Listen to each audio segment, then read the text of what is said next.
चिन्हियों ने पड़े हनुमान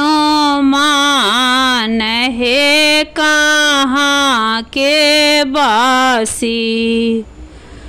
किन कर पुत्र आहा किन कर सेवक यो कहाँ के बासी।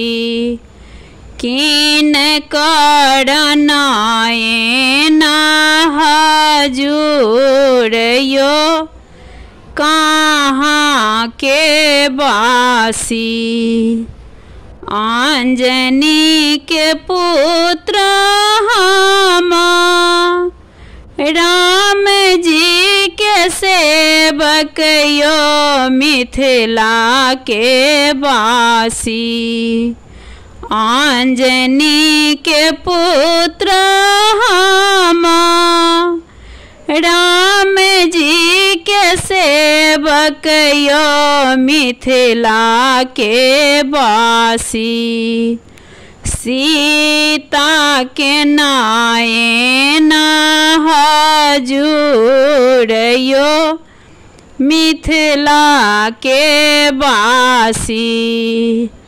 काचहि बाँस केरा धूज बगड़ाएब यो मिथिला के बासी।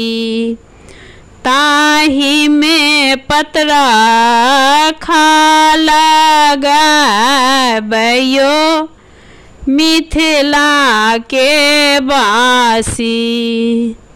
पीसी पिठारा हम थप्पा दियाएब यो मिथिला के बासी।